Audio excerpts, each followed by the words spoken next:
आपके जैसा गरीब पूरे साल में कितना पैसा कमा पाता है? आपको ट्राई करने दिया तो हमारा नेकलेस ख़राब हो जाएगा, गंदा हो जाएगा, फिर उसकी क्लीनिंग फीस भी हमें देनी ही पड़ती है। उसी समय मोटे आदमी ने उस स्टाफ लेडी की फिगर की ओर देखा और उसके मन में लड्डू फूटा। मुस्कुराते हुए बोला, ये ब्यूटी एकदम सही बोल रही है, ये एक लग्जरी स्टोर है। कुछ आदमी होते हैं जिनके पास पैसा नहीं होता है, वो अपनी रोज़ की ज़िंदगी में काफ़ी स्ट्रगल करते हैं, लेकिन लोगों के सामने दिखावा तो ऐसे करती हैं जैसे पता नहीं कि खाके करोड़पति हैं। गरीब तो वैसे भी गरीब ही रहेगा।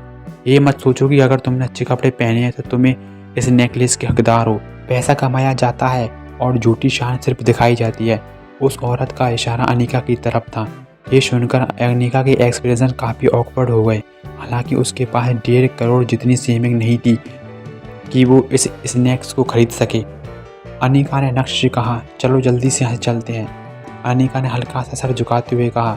नक्श ने कुछ नहीं कहा, लेकिन अनिका के सामने अपना हाथ हिलाया और नक्श ने जल्दी से अपना एटीएम बाहर निकाला और उसे स्टोर के काउंटर पर फेंकते हुए बोला, मुझे नहीं पता कि तुम लोगों का क्या रिएक्शन होगा। इस स्टोर में जितनी भी ज्वेलरी है उसे पैक कर दो।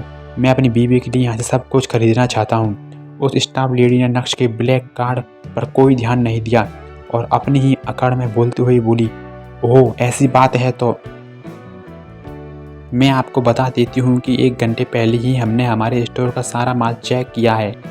हमारे स्टोर में कम से कम 80 करोड़ रुपए की ज्वेलरी है। अगर आपके कार्ड में उतना पैसा नहीं निकला तो मुझे पुलिस को बुलाकर आपको पुलिस स्टेशन भेजना पड़ेगा। उसके बाद उस लेडी ने कंप्यूटर पर कुछ टाइप किया, लेकिन जब वो कार्ड सक्सेसफुली स्वाइप हो गया तो उस लेडी की होश ही उड़ गए। जब उस लेडी की नज़र ब्लैक कार्ड पर पड़ी तो वो पूरी तरह से शॉक्ड रह गई। उसके पैर कांपने लगे थे। सभी के शौक नज़रों के बीच वो लेडी ज़मीन पर ही गिर पड़ी और फूट फूट कर रोने लगी। जब ये सीन स्टोर के मैनेजर ने देखा तो वो तुरंत ही वहाँ भागता हुआ आया। जब उसकी नज़र कंप्यूटर पर शो हो रहे नक्श के बैलेंस पर पड़ी तो उसका शरीर का बैलेंस पूरी तरह से बिगड़ गया था। रोते रोते उस लेडी ने अपने मैनेजर का सारा इंसिडेंट कंप्लेन किया। उसके बाद मैनेजर ने अपने दोनों हाथों से उस ब्लैक कार्ड को हटाया और नक्श को देते हुए बोला, I am really very sorry sir. क्या यह कार्ड आपका है? मेरा नहीं तो क्या तुम्हारा है? कठोर अंदाज में नक्श ने जवाब देते हुए बोला, हमारी लापरवाही की वजह से आपको निगलेक्ट किया गया। Very very sorry sir. Manager इतना डर गया था कि उससे ठीक से बोला भी नहीं जा रहा था। माफ़ी तो बनती ही है। नक्श ने अपना ब्लैक कार्ड लिया और बोला, सारा माल पैक करके सूरत के स्टार विला पहुंचा दो।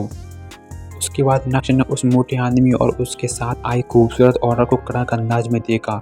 वो दोनों इतना डर गए थे कि उनके हाथ पैर कांपने लगे और वो तुरंत ही उस ज्वेलरी स्टोर से भाग निकले। चलो बीवी, अब चलते हैं। पीछे मुड़कर नक्श ने मुस्कुराते हुए अनिका से कहा। वहाँ मौजूद लोगों ने जब सूरत विला के स्टार का नाम सुना तो उनके चेहरे के एक्सप्रेशन पूरी तरह से हिल गए थे। उन्हें पता था कि जो भी लोग वहाँ रहते हैं वो सूरत के ही नहीं बल्कि इंडिया के सबसे बड़ी अमीर है। मुझे तो बस अब उस नेकलेस को ट्राई करना था। तुमने इस स्टोर के सारे ज्वेलरी क्यों खरीदी? अनिका बहुत ही कन्फ्यूज थी और बोली, तुम्हारे पास इतना सारा पैसा कहाँ से आया? नक्श ने कहा, ये पहली बार है जब मैंने तुम्हारे लिए कुछ खरीदा है। मैं तुम्हारे लिए सब कुछ खरीदना चाहता हूँ। अपना सिर खुजाते हुए नक्श ने कहा, बात को मत पलटो। तुम मेरे सवाल को अवॉइड करने की ज़रूरत नहीं है। मुझे सच सच बताओ, तुम्हारे पास इतना सारा पैसा कहाँ से आया? अनिका को बेवकूफ़ बनाना इतना आसान नहीं था। अरे 2 दिन से मैं बॉस के साथ एक प्रोजेक्ट पर काम कर रहा हूँ, तो उस प्रोजेक्ट की डील 800 करोड़ रुपए हो गई है। तो बॉस ने खुश होते हुए मुझे कुछ 100 करोड़ रुपए का इंसेंटिव दिया। अपने चेहरे की एक्सप्रेशन को नहीं बदलते हुए नक्श ने झूठ कहा। आगे की सारी कहानी जानने के लिए सुनते रहिए पीके एडिट की इंस्टा एम्पायर।